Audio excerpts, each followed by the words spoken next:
Hi, this is Paul Winston. I'm Chief Operating Officer of Insurance Thought Leadership, and it's my pleasure to be moderating today's webinar.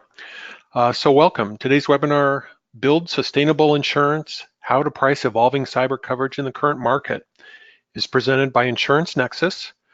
And Insurance Nexus is also organizing its first ever conference for senior executives from all aspects of product creation to discuss how to build the foundation of sustainable cyber insurance using innovative technology.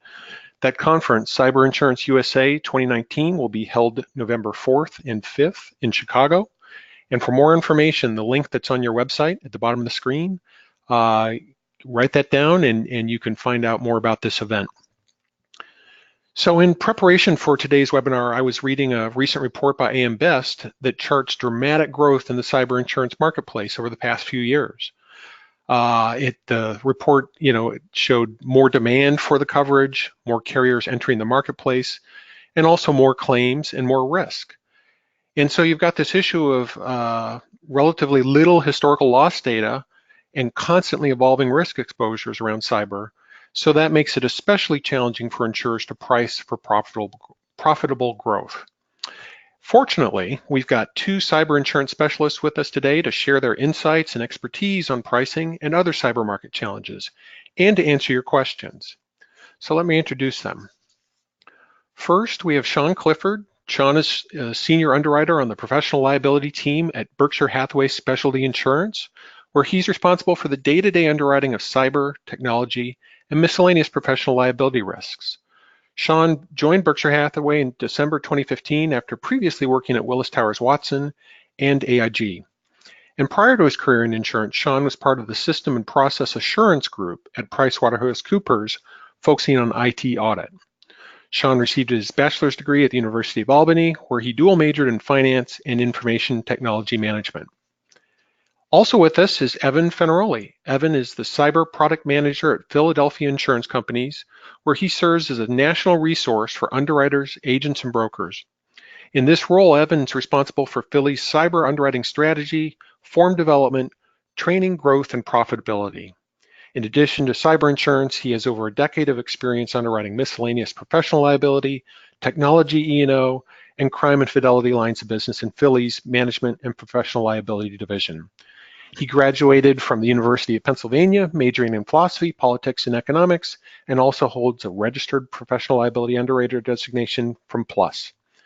So welcome, Evan and Sean, and let me turn it over to you, our panelists.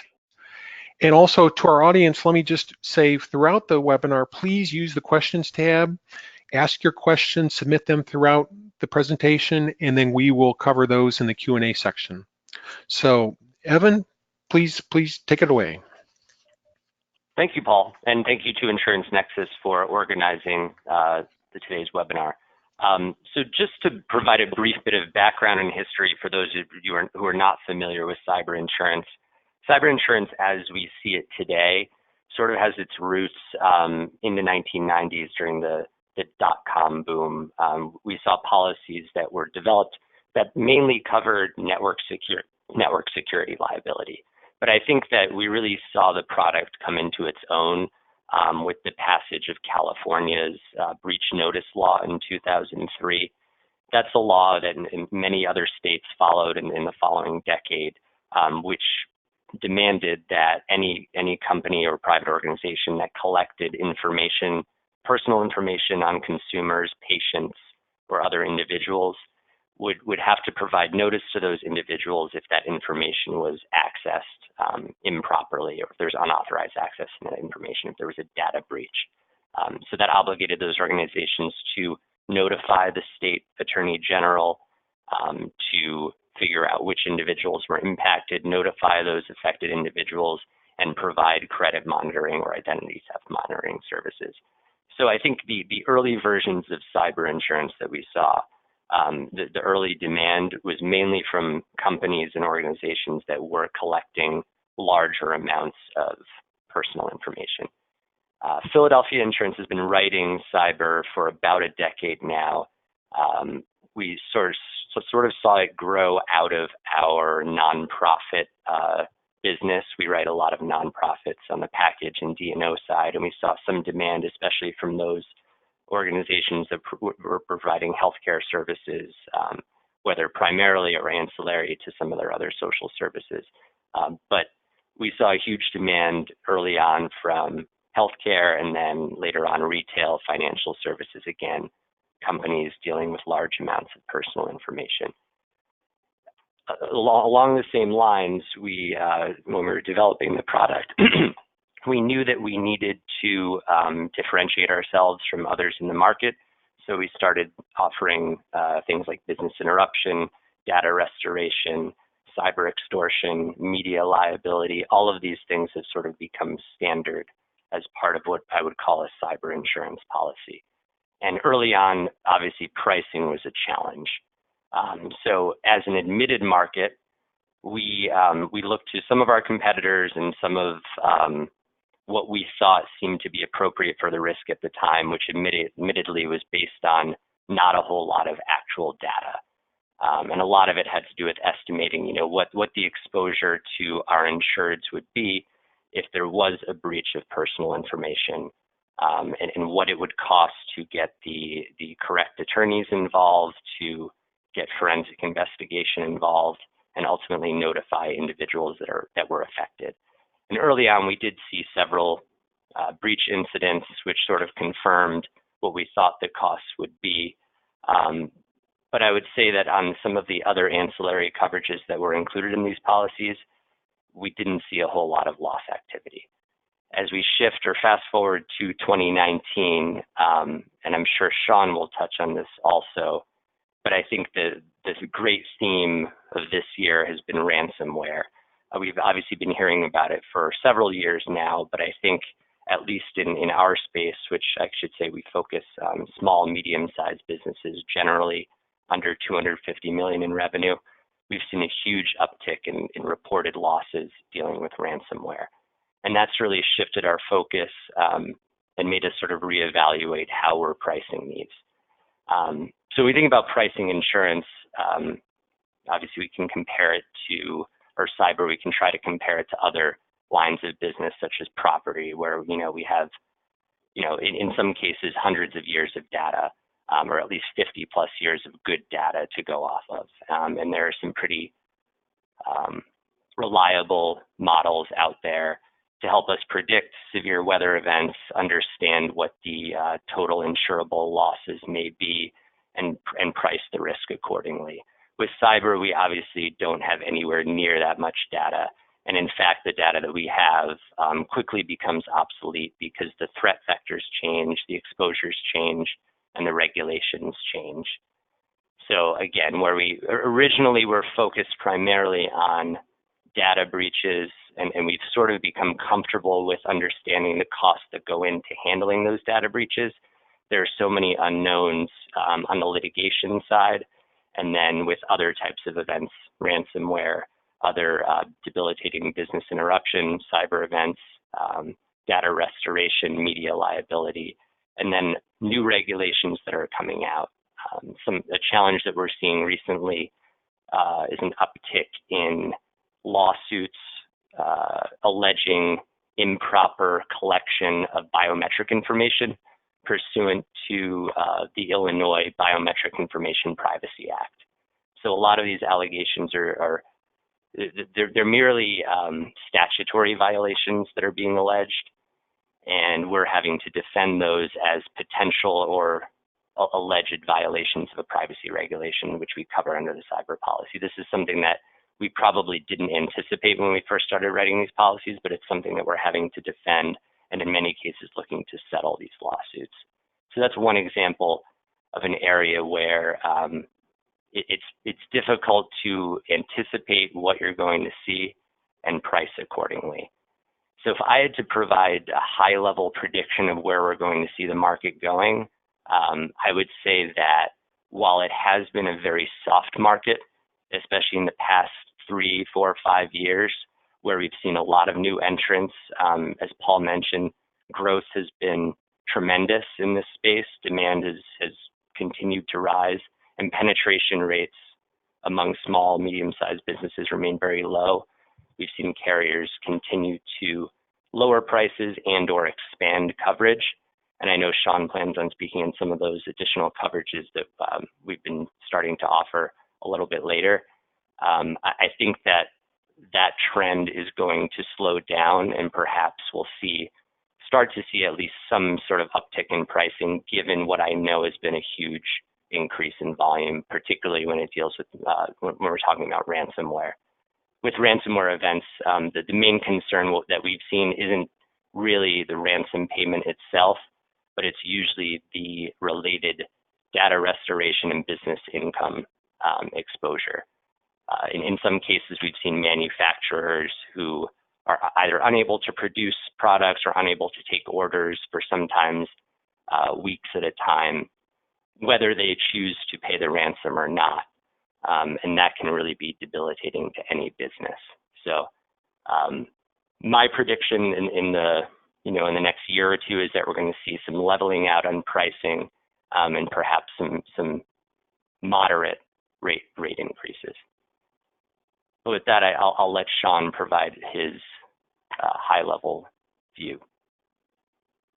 Thanks, Evan. So completely agree with everything you said, and wanted to really focus in on what you were saying with so many carriers entering the marketplace and lowering pricing and expanding coverage.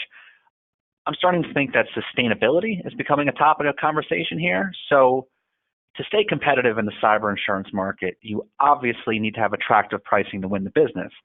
But to be sustainable, I believe consistency in your pricing and messaging is just as important. If you underprice the business one year and then realize the true risk the next, it's going to be difficult to maintain your renewals when you're pushing rate, especially in these market conditions. So getting that adequate rate at the start of the relationship and giving that consistent message to the marketplace is key to succeeding in this space long term.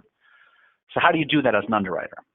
I think what you have to do is obviously price for the known exposures, but then build in some premium for the unknown as well.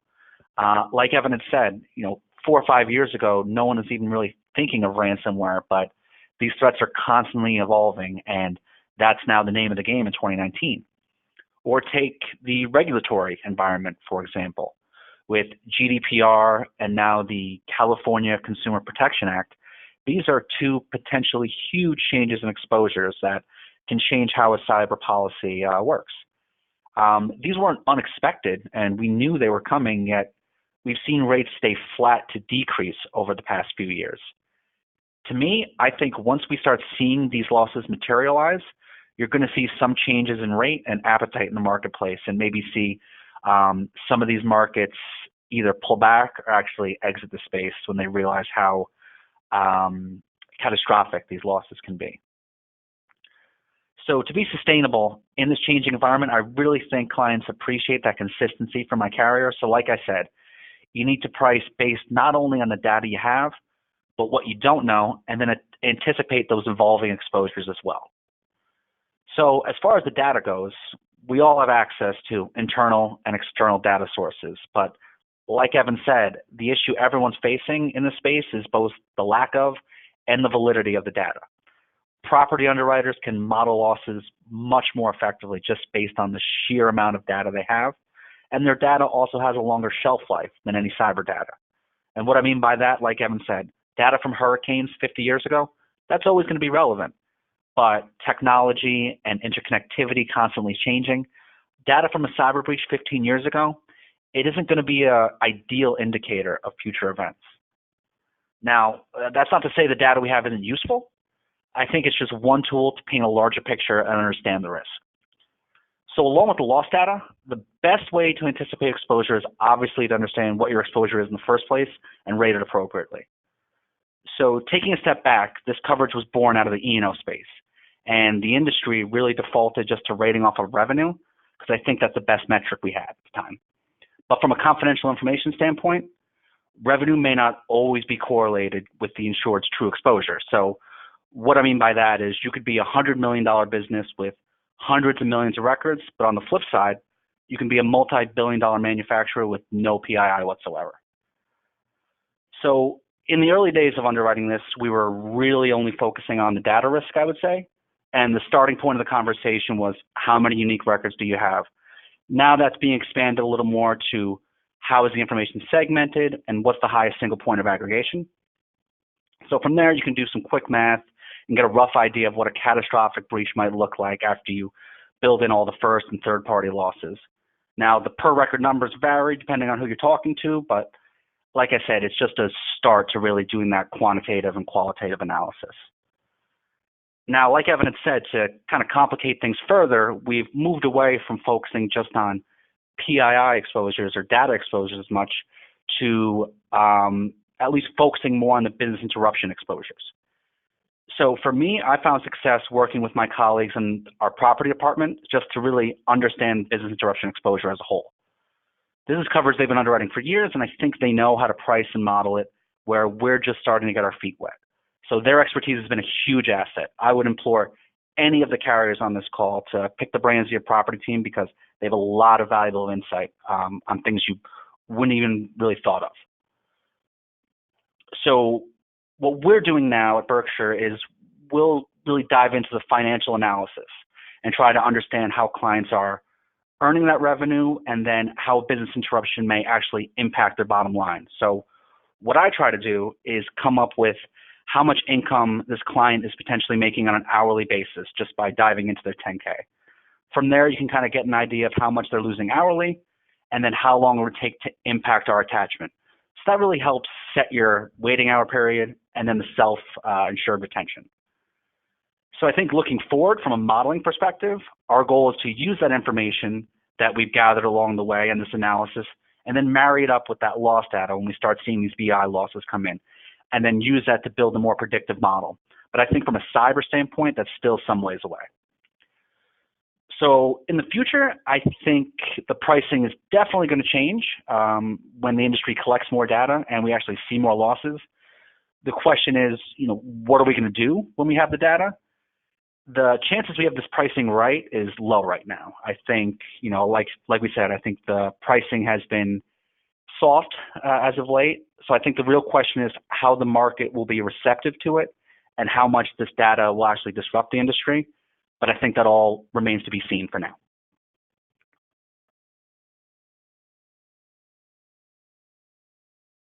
Great, thank you both. That's fantastic. Just remind our audience that please do use the questions tab to send us your questions. But yeah, I've got a couple for our panelists.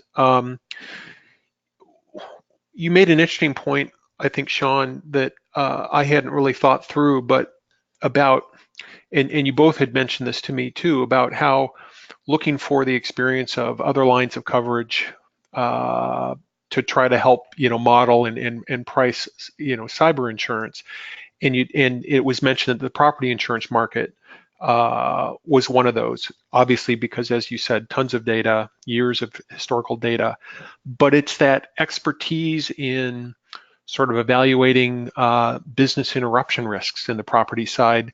Is that really sort of where significant value comes to you when you're looking at underwriting cyber risk and saying, okay, let's understand the potential impact from a BI claim and how we apply that to a cyber event? Is that accurate? Yeah, so I would agree that that's accurate, and I think Sean's approach, at least of sort of digging into the financials, understanding the revenue stream, and trying to figure out, on a daily or even an hourly basis, how much an organization would be impacted. That's sort of what you need to get at if you're going to truly understand the exposure and underwrite it from a BI perspective. I think our challenge, at least in the SME space, given market pressures, is how much depth we can go into during the underwriting process. And I think that's something that at least I'm hoping will start to change. We're facing competition from markets that will ask literally no underwriting questions. They'll sort of automate it in a way. So the amount of time between getting the submission and quoting sort of doesn't allow us to dive that deeply. On the other hand, if you're looking at offering much higher limits, or you're looking at larger organizations, you often will have that opportunity. And I think that's something that, the smarter underwriters out there are doing. And I would also agree with Sean. We do have our property, or especially business income claims adjusters handling all of those losses on the cyber side, because we really lean on their expertise because they have been doing it for years. Yeah, completely agree. And just to give a little reference point, the size of accounts I'm underwriting are, typically large company, $1 billion and up, and I'm facing the same difficulty that you're facing, Evan, which is, a lot of carriers are just, quoting without any information. So it's difficult to really ask those questions. What we try to do is during these underwriting meetings, try to get an idea of when a breach happens, how are you able to, keep the show going, so to speak. So take a retailer, for example. If you lose connectivity from the internet completely, are you able to still, process swipes and then reconcile it on the back end? And how long are you able to do that from a downtime perspective? And then you also need to look at specific industries. So why a retailer, they're making all their revenue at the swipe transactionally. So that's a huge impact for business interruption. Whereas if you have someone that's an insurance company, if their network goes down for 2-3 days, it's not really going to impact them from an income standpoint from their transactional revenue. So that's something you really need to look into. It's not one size fits all where you just take their income and then do some division. You got to carve out what revenue is actually kind of immune to a network outage. Completely agree. And to complicate things further, and a sort of a bigger concern that we've been seeing is the tendency for carriers to really expand what we call contingent business interruption and system failure coverage triggers. So rather than just covering a network outage that is caused by, a computer attack, malware, an intentional outsider trying to disrupt the computer system, whether it's a denial of service attack or something else, we're seeing coverage triggers that we would call system failure, which would be some sort of general administrative or operational mistake, and in some cases extended not just to that which was within the insured's own control, operational control, but to their outsourced service providers, and in some cases, all sorts of downstream vendors, suppliers, and anyone else, to the point where, you could have a large manufacturer, and we're now covering them for income loss due to a system failure for one of their suppliers, which has nothing to do with our insured's computer network or IT systems. And I think at that point it becomes impossible to understand all of those relationships and underwrite for them. So I think that, or at least I'm hoping that the tendency from the market is to be a little bit more careful about that, a little bit more calculated, and maybe better define how and when we're extending this beyond sort of the walls of the insured zone network. Yeah, and I completely agree, Evan. The way I always phrase it is, with contingent system failure, if anyone you do business with goes down for any reason whatsoever, then the policy has potential to pick that up. And, the example we always give is someone trips over a plug and knocks something out. Now, the issue that contingent system failure also raises is the aggregation concern. So for these large companies that we're looking at, there's so much overlap for, just say, the cloud providers they're using. It's the same three vendors, the big three that a lot of people are using with your Amazon AWS, Microsoft Azure, and Google Cloud. So you have a large number of insureds in the same basket, so to speak.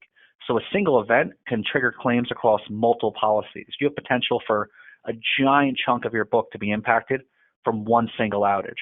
And to really underwrite to that, we used to try to get a list of vendors and schedule them onto the policy, but that didn't really last long. Market dictated that they were willing just to give blanket coverage. So a more realistic approach to underwriting it is just their vendor management program, which is essentially how they vet and assess their vendors before they actually, go ahead and utilize them. But, pricing for this is difficult because we shouldn't be punitive that our insureds are using the best of the best. It just so happens that the best of the best is who everyone's using. So it's something that's difficult, but we need to be cognizant of it as an industry for sure. And are, say, your insureds, the policyholders that are managing those vendor relationships and the exposure, are you evaluating, ones that are doing that better than others, and maybe they're getting a little better risk-adjusted pricing because they are more proactive in understanding their potential exposures? Yeah, for sure. I think we try to look at, the vendors. How do you rank them on a criticality from one, the amount of information you're giving them, but two, from a network availability standpoint. Mm-hmm. And of these vendors, do you have, backup vendors just to, in case something does happen, can you fail over immediately and, use the bandwidth from someone else? And then also, do they do on-site audits, and do they maintain those audits throughout the life of the contract? It's only so much if they pass the test when you brought them on board. You want to make sure they're still doing the right things, because again, this landscape is constantly changing, and you got to make sure that your vendor isn't just resting on their laurels, so to speak. So you talked about risk aggregation, and one question I have is, maybe you both can talk about the challenges of sort of tracking and modeling risk aggregation, especially because cyber, you have standalone policies, you've got cyber in packaged policies, you might have silent cyber. So how do you kind of get your arms around, where you might be accepting risk in that scenario? That's a great question. Putting aside silent cyber for a moment, I can speak to the general approach that we're taking in Philadelphia as part of Tokyo Marine Group globally. Mm-hmm. So we do work closely with several vendors that help to monitor and track our portfolios, especially from the perspective of who those common points of failure are. So who are the major cloud vendors that our policyholders are using? What operating systems are they using? What other critical software? All of these could be seen as common points of failure, either from an availability standpoint, which would lead to potentially business interruption losses, but alternatively from a vulnerability standpoint, in which cases there could be other cyber incidents, including data breaches, ransomware, et cetera. And using what these vendors can tell us about the makeup of our portfolio, we can then develop scenarios, disaster scenarios, and calculate our probable maximum loss based on those and based on the structures of our policies. I would say that it's still sort of in its infancy. It's imperfect. It probably overstates the overall exposure in some cases, but I think it's getting better. When we talk about silent cyber, I think that's another really important topic. And when we discuss that, what we're really saying is the unintended coverage that's being provided, not in dedicated cyber insurance policies, but in other lines of business, whether that's property, auto, GL, D&O, E&O, sort of identifying ways that those policies could be triggered by cyber incidents or other computer-related or cyber crime events, and identifying those potential holes in the policy and either affirmatively covering them or potentially excluding them. Because I think we can all agree that most property underwriters are not, when they're underwriting, they're not anticipating some type of catastrophic cyber attack that causes physical loss, such as a kinetic attack that causes an explosion at a factory and takes out the manufacturing capabilities. So that's something that I think the industry is still a little bit early in addressing. It's something we've been talking about for several years now, but I haven't seen many carriers take concrete steps to close some of those holes and gaps and really address it head on. Yeah, and I think from the silent cyber perspective, I think you could have the systems internally to track your potential aggregation, where there's low overlap just from a single claim triggering multiple policies. But I really think the most important thing is just communication, working with your sister departments, set up a committee and meet quarterly even or monthly just to kind of go through, okay, here's the accounts, we're on the same risk, and let's just talk through the potential. Just having those conversations really opens up the possibility, opens up your eyes to what could happen. And from those conversations, solutions will come out of them. Great. We're starting to get some questions from the audience, so I'll try to weave those in here. We have a question here. Do you rate global companies differently versus purely domestic firms? So, somebody that has more of an international footprint versus, a domestic company, and whether that has an impact on how you're underwriting that risk. I would say, at least internationally, the one thing we try to be cognizant of is GDPR and their data exposure. If you have GDPR exposure by holding data for EU residents, that definitely takes into account the difference in rating rather than someone that's just domiciled in the States that doesn't have an international presence. Okay. We've got another question from the audience that I think is a good one. How do you see the development of cyber risk models? Oh wait, I think we covered this. It's a question asking about how are you using models that model the aggregation risk, and I think we touched on that. But modeling in general, we talked about sort of the challenges of sort of a lack of data. Does that also trickle into your ability to sort of build predictive models and to help you evaluate this exposure? Well, yes, I would say it continues to be a challenge, and the issue with some of the models that I see is that they still tend to focus on sort of what I would say are known or historical type cyber incidents rather than sort of anticipating what the next wave is going to be. And I think like even things like ransomware events, it's very hard for these models to predict how an individual company is going to react to that event. Will they be choosing to pay the ransom? How much are they paying in forensic costs or outside expertise? And then how much is it going to cost them to, at the end of the day, restore their systems, get back up and running, and what is their income loss? And that there's a lot of variables that go into that. And I think that the models right now aren't necessarily capturing that as best as they could be. So we talked about how the market's growing and there are new entrants in the market. And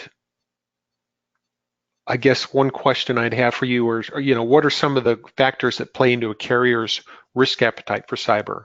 So you can speak obviously to your own companies, but what's creating this growth in the number of companies that are entering this market, given the fact that we've identified some challenges or issues? Yeah, I would say risk appetite in terms of class of business. One thing I look to is how that class of business or industry has responded to past breaches and if they've been through it before. So, 5-6 years ago, whatever it was, we had the year of the healthcare breach and the year of the retail breach. So the heightened awareness to these industries in the space causes them to just inherently increase their security posture, which is to the benefit of the carrier. They've kind of been through it before. So to me, it'll make it a more desirable risk if they're learning from their past mistakes. Whereas, other industries like manufacturing, which are just starting to buy, you'll see maybe because they haven't been through some of the claims or they're just starting to get hit with these cyber losses, their security posture isn't there just yet. But now that there's a focus on it from the board, I think they'll start getting the funding they need and it'll be a more desirable risk going forward. Okay, Evan, do you agree that? Oh, I was just going to. I pretty much agreed wholesale with what Sean just said. I guess the flip side of that, of course, is that so some of these industries like healthcare, I think, will continue to remain vulnerable and continue to be at higher risk, mainly because of the inherent value of protected health information and just the way that, at least in the U.S., the way the healthcare system is set up, you have a lot of different parties involved. You have business associates and you have the regulatory aspect involved. But I do think that the healthcare is a good example where I think we did see the market adjust at least slightly as far as increased pricing for healthcare risks when it comes to cyber, probably 3 or 4 years ago. Okay. But I do think that experience in an industry or well-publicized events and regulations tend to drive better cyber hygiene and security practices. So if we look at the cyberspace, we touched on the fact that they're constantly evolving or emerging exposures that you have to factor into your risk assessment and pricing. And Sean, you had noted in a conversation that we had, about the emergence of things like bricking, and we've mentioned ransomware and so on. So how do you adapt or take into account these sort of new emerging exposures, which seem to be constantly coming on the horizon? Yeah, I mean, it keeps my job exciting, to say the least. But for those that don't know, what bricking is basically when a piece of hardware is modified or hacked or corrupted in such a way that it can never be recovered and it's turned into a brick. So that laptop of yours is now a $1,500 paperweight, or even worse, that $30,000 server you have is now just scrap metal. So what we're adding now is it's a physical damage element to a cyber policy. So again, it's something that we've worked with our property folks on. My initial assumption is there'd be a correlation with the size of the company and the amount of electronic equipment they're using, much like what people assume with PII. But we found that isn't always the same, or isn't always the case. You can have a gigantic entity with a small IT footprint, or you can have a very small company with a gigantic IT footprint. So I spoke to my property folks and said, how do we wrap our heads around this? If a company's all their laptops, all their equipment is just turned into bricks, how do we quantify that? And it turns out there's actually a line item on a property submission called EDP value, statement of value, which is electronic data processing equipment. So that's just a line item, and that's everything that they're currently aware of, that you can kind of get an idea, okay, if worst case scenario, if everything is hacked and it's no longer usable, this is what the loss would look like. And I can tell you, when you look at those numbers, it's scary. It's a lot more than I ever would have anticipated. So we've got some more. Oh, I'm sorry. Go ahead, Evan. The only thing I would say there, at least with regards to bricking, I mean, I think it seems to be the case that most carriers are at least sublimiting this coverage somewhat. And I would argue that a lot of policies out there, maybe not intentionally or maybe not in all cases, they will, in some cases, pay to replace damaged hardware, servers, laptops, etc., when the cost of doing so would be less than otherwise restoring those devices or restoring the system when it comes down to a business interruption data restoration standpoint. For sure. But we're also seeing, I would say, the bricking coverage now just to completely broad, and also sometimes even betterment coverage, which, again, that coverage creep, it just keeps going. Yeah. And then, of course, it ends up being an overall rate decrease because you're not really getting additional premium for it in a lot of cases. Yep, exactly. So another question from the audience. You discussed silent cyber and the overlap between traditional lines of business and standalone cyber. Do you see the cyber market covering physical property risks as a result of a cyber attack in the future?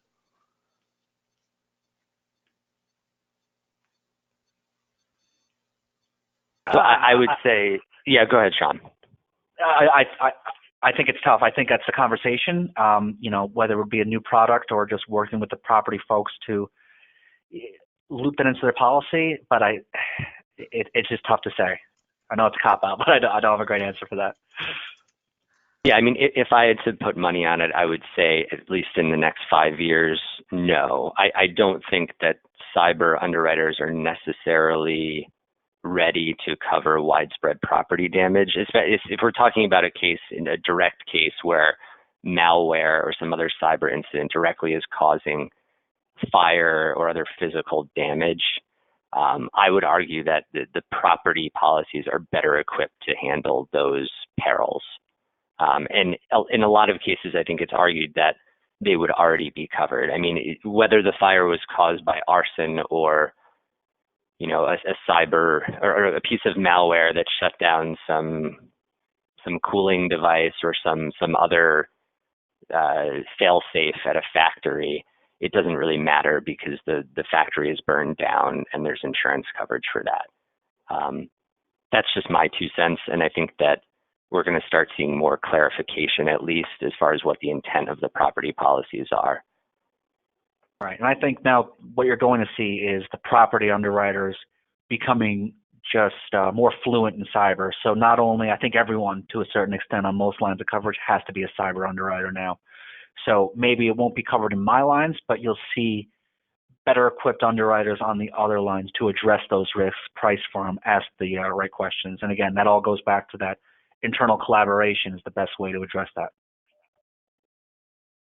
Okay, there are a number of questions coming in, you know, very about business interruption exposures in particular. And this one's is kind of a nice segue to what we just discussed, is with respect to business interruption, often the coverage is tied to losses due to property damage of the covered. What about those businesses that depend on your data or your analysis of data when you suffer a cyber issue?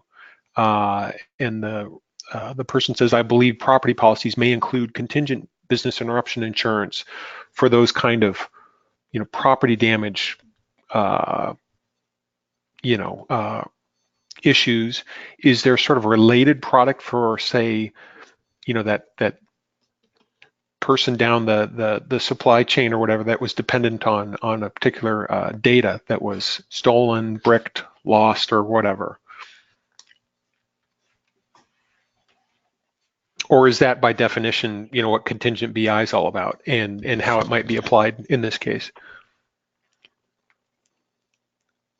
I think that's true. So if I understand the question correctly, we're talking about it sounds like a client or at least an end user or someone down the line of the insured that's relying on some type of data output that the insured is providing. Mm-hmm. And if that's the question, that's the scenario, I would argue that that would be a tech E&O, sort of a professional liability exposure for the insured, because whoever's relying on that is paying the insured for that service. The insured is unable to provide that as a result of whatever. In this case, it's a cyber incident, system outage, and therefore the client suffers damages as a result. And the only thing I would add to that is, in the absence of tech E&O, that potentially could be picked up, depending on how the claim came in, under the security liability portion of the policy. Yeah, I think that's valid also. Another question on business interruption asks, instead of waiting for BI data to be available, which could be never, isn't there a different approach by taking a more active role on the cyber risk posture, akin to cyber insurance telematics, for example? So some way of detecting, I guess. I'm wondering if that's what this particular. Yeah, so it sounds, so telematics, I mean, I know that it's used widely in terms of auto insurance, understanding when, especially for fleets, when vehicles are being driven, what speed, hard braking, et cetera. So you're proposing something more like monitoring, constant monitoring of the insured's computer networks and adjusting pricing in real time, or at least at renewal. I think we have seen, at least in the SME space, we've definitely seen some of the vendors that provide some of the aggregation modeling also are doing individual risk scoring and modeling. And that's something we do in some cases take into account from the underwriting standpoint. As far as whether the industry is going to move towards more active monitoring, I'm not really sure, but I think that it's definitely being discussed. But I think being able to tie day-to-day changes to the insured's security posture to changes in premium is very difficult. And if we go back to Sean's original point about trying to maintain a sustainable product, not having your pricing fluctuate year over year. I mean, at the end of the day, as stable insurers, we want to be there for our policyholders. We don't want to exit the market. We want to provide a predictable product that's going to respond in the time of need. I'm not sure how well received that would be, but it's an interesting idea. Yeah. And the one thing I'll add is from the risk scoring standpoint, a lot of these vendors, they're looking at the insureds from the outside in, obviously, because they don't have access to the internal network. But that just paints a small portion of the picture.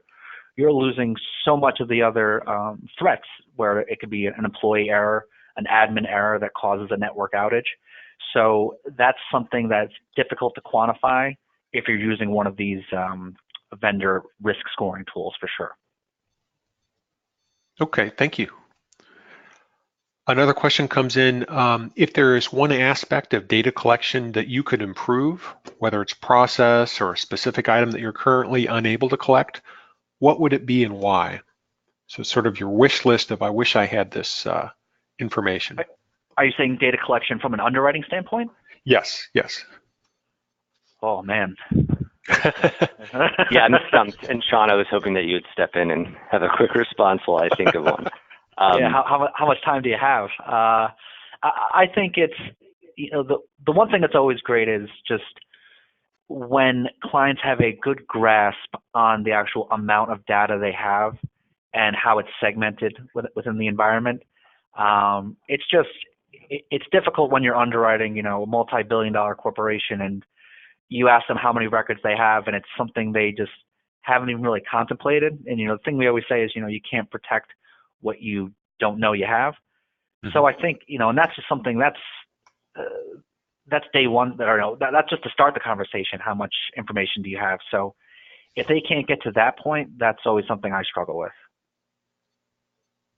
I guess, and not to really be a cop-out, but I think that what I really look for when underwriting a risk, or when one of the underwriters on our team is underwriting a risk, is what the culture around security is at a company and how prepared they would be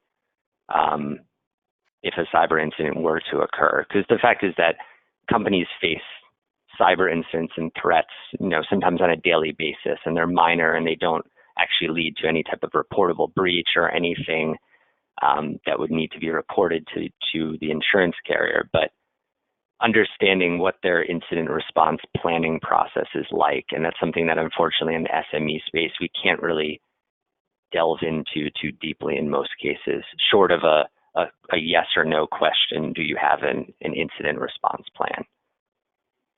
And I think for me, what I look for is, what are you doing proactively? Maybe something that's not the norm. If I go and meet with a client and they're doing something or using a new product I've never heard of, that's always impressive to me. Was it 5-6 years ago when I first heard about someone doing proactive dark web monitoring? They were actually going out and trying to buy records that were compromised or find out their system was compromised because someone's selling them on the black market. I mean, it makes perfect sense, but people just weren't doing that 10 years ago. So whenever I see something new like that, always impressive. This may be a relevant follow-on question to that somewhat, and the question is, what kind of risk management and risk prevention or awareness campaigns are you as underwriters establishing to sort of help your clients minimize their losses? Are there anything in particular that you have found effective to, build that sort of cyber risk awareness? Yeah, I think something that helps is, if you negotiate if your product has a risk management budget aspect, and if you're paying for potentially a tabletop exercise, I think tabletops are, crucial. The idea being, it's, cyber war games, and it's that muscle memory for when something happens, you're not all pointing the finger at each other saying, oh, you need to do this, you need to do this. There's a game plan. You know how to do it, and you've done it before. I think as an industry, we're open to potentially paying some of those costs to make our insured better in the long run. That being said, I think in the larger business space, this is something they should already be doing. So if in the small business space, understood, you should definitely be helping out your clients with that. But if I was meeting with, a $10 billion company and they said they've never done a tabletop, that would be concerning as well. Yeah, so I would say for the SME space, we've seen the most success with things like phishing simulation, knowing that it seems like the majority of cyber incidents that we deal with at least originate in some employee clicking on a link in an email or responding to an email with information that they shouldn't be providing. So really testing and training your employees to spot those and be suspicious. The other thing would be helping them develop an incident response plan or paying for some type of third-party in-depth security assessment or audit. The problem with us is getting the costs down to a reasonable level and putting out something from a risk management standpoint that our policyholders are A, going to use, and B, will complement whatever they're already doing. Because you want to provide services that add value and aren't just competing with other vendors that they're already working with. This is a question I think about, well, I'll just read it to you. Do the panelists have any thoughts regarding war exclusions related to cyber warfare by other countries against a policyholder? So, I guess, being able to say, are we liable for, state actors in causing some sort of cyber event? Yeah, so I think that question may be referring to, it's been written about a lot recently, Mondelez, and I think it was another carrier was denying coverage under a policy and invoked the war exclusion. And I think that was resulting from the NotPetya incident, which occurred, when was that? Was that 2017 now? It'll be interesting to see how that plays out, but I believe historically insurers have only had limited success in using the war exclusion to get out of paying under property policies. And I think when it comes to cyber, that the idea of cyber war, cyber terrorism are so ill-defined. There are a lot of politics that go into that. I think it's undeniable that there are nation-state actors behind a lot of the larger cyber attacks that we've seen, but there's a reluctance on the part of our world leaders to necessarily go to the point of saying that that was an act of war. So I think without that, it becomes very difficult for a carrier, at least in the court of law, to bring that up. Yeah, and the only thing I'll add is, the claim you were alluding to, it's kind of been a bit of a hurdle for the cyber industry the past couple of months. But the thing most people aren't pointing out is that was actually a property policy. Right. That they invoked the exclusion, which that's kind of getting lost in the shuffle. And you're seeing, all these articles that go on LinkedIn. It says, oh, cyber insurance doesn't cover anything. Well, it was a property policy. Now, that being said, should the exclusion have applied? That's a whole other conversation. But I think, exactly as you said, it's so difficult to quantify or qualify what is an act of cyber terrorism that I think, when we're underwriting this, we're assuming you're being attacked by, bad actors from, different government organizations. So it's something that we're already comfortable with, I would say. Okay, thanks. Good. So here's a question that kind of is the other side of the policy. So, on the other side of pricing, talking about claims and where claims are coming from. The question is, which insuring agreements are seeing the most frequent and most severe claims, e.g., regulatory liability or forensics or business interruption? So is there any particular trend there that you can point to? I would say where you see a lot of everything is the breach response coverage, because that's where, you get your notification, your legal costs, your forensics costs, your public relations costs, everything to get your breach codes looped in.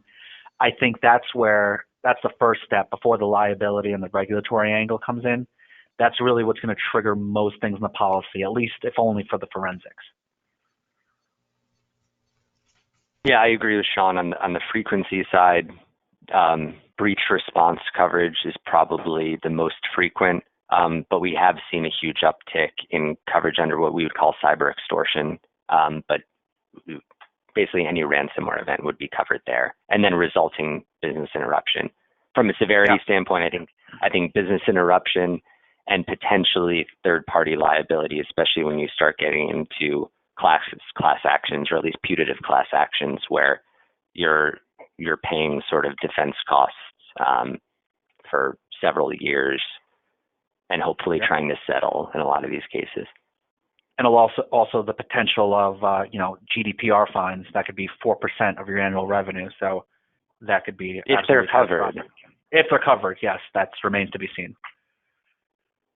And then the only other thing I'll say is the demand amount for ransomware has gone up. So in the past, 3 years ago, they wouldn't go the bad guys wouldn't go above a certain threshold in their demand, because then it would get the attention of the FBI.